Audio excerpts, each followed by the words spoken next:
Hex, there are few games that I've gone into with expectations as low as Kinect Star Wars, but can those expectations be low enough? Something dark I see in these Padawans' future.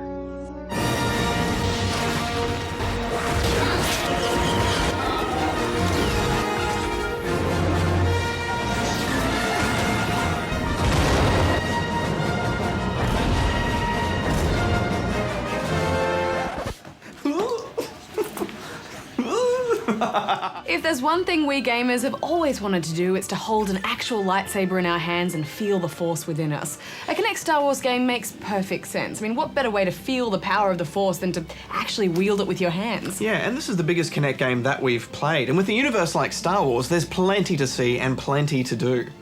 The game is broken up into a selection of bulky mini-games, but first let's start with the campaign. After a quick tutorial, you're introduced to a Yoda impersonator. Or maybe it's Yoda's cousin. I don't know who he is, but this ain't Yoda. Welcome, Padawans. Brought here in a dark time, you are. Time of trials, yes. Time of danger? Great hope in you, we have. Rest now. Tomorrow, your lessons begin. Yes, and Samuel L. Jedi is a shadow of his former self too. In fact, all of the characters in this game are pretty poor imitations. Council thanks you. We know you understand the importance of this undertaking. You just really have to let go of any attachment you have to the films or the Star Wars canon as you play this, or you'll just be disappointed. Yeah, and this is very much an episode 1 to 3 vibe too, which is also disappointing. That means you're going to be fighting a lot of the robots from the bad Star Wars. But it's not all bad. You'll be infiltrating bases, riding speeder bikes, having serious duels, and some space battles too. Using your lightsaber for the most part feels quite responsive, and I was quite surprised, Hex. I thought it would be much more random. Deflecting laser fire feels natural, and I especially liked how it mimics your arms, even if you're holding the lightsaber with 2 hands. It's especially hilarious when you just go nuts though and derp out the models.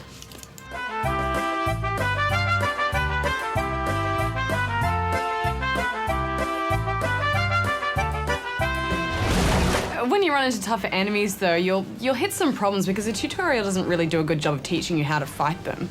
The trick is to sidestep or jump over the enemy and slash them from behind. The game uses color coding to telegraph when something is coming towards you or needs to be dodged.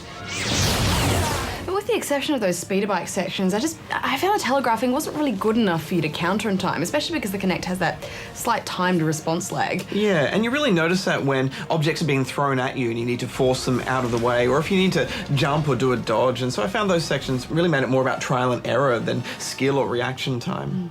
This is especially noticeable in the duels, which are randomly thrown at you in the campaign. You need to raise your arm to block incoming attacks, and then after a few successful blocks, you can start wailing on your enemy. Sit, deflect his attacks, and look for an opening. In theory, this sounds really awesome, but in practice, I found it pretty broken. Yeah, I mean, for a start, when you get to attack in a duel, it just doesn't really feel like it's responding to you correctly. The time frame is so short that you don't really feel like you have a chance to, get a good, decent attack in before going back to blocking. And secondly, you just don't feel like an awesome Jedi doing this.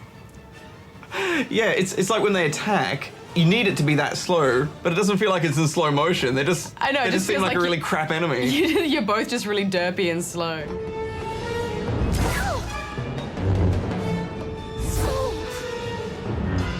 Excellent. When it throws you into that cross-saber moment, there's this pulsating light on your saber, and you kind of have to match your push forward, I think, with that, but it doesn't explain it properly, and eventually you just get it by accident. But I thought the slice and dice sections where you carve your way through goons is really where this game is at its best. Yeah.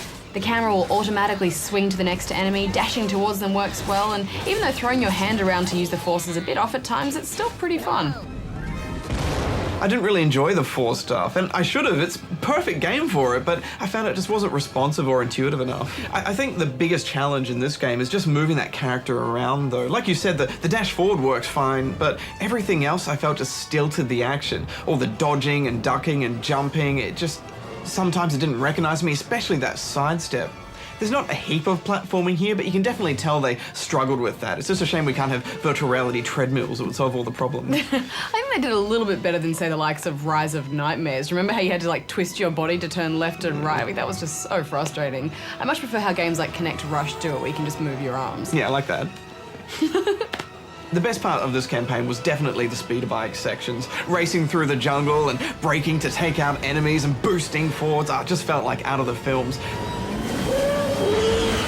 There's also a selection of pod races you can do in a separate mini-game, and I even enjoyed these, and they've got a few extra tactics, such as, braking for the racing line. There's also shields, and you can ram enemies. I also quite like those Rancor sections. They were pretty cool. I could do that all day.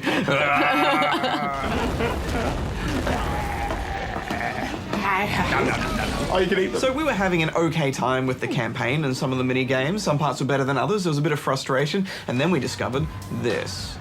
Look sharp, my friend. You've got some real competition now.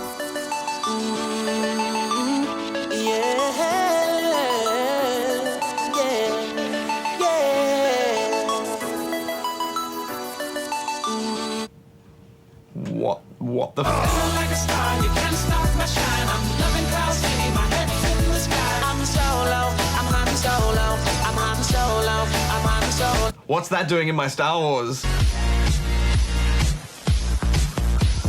What is it?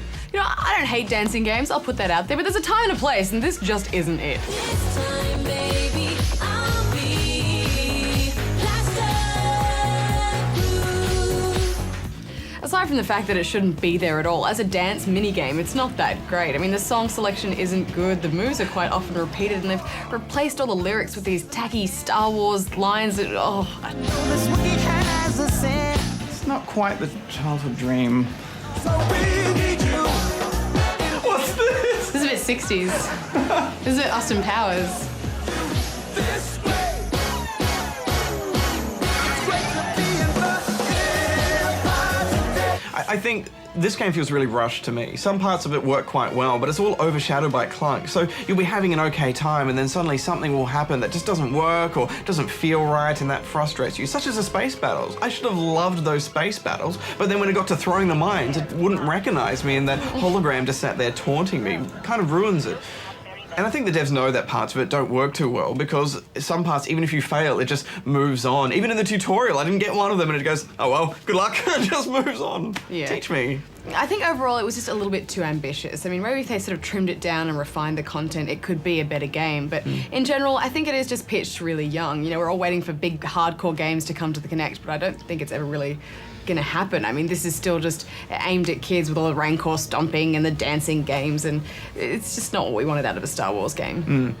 Maybe it's time for a Kinect 2.0 or just better software, because if this is the best the Kinect can do with something like Star Wars, I find that a bit depressing. I'm giving this 5.5 out of 10 rubber chickens. I think younger kids will still really enjoy it. I'm giving it 6. You are now mine.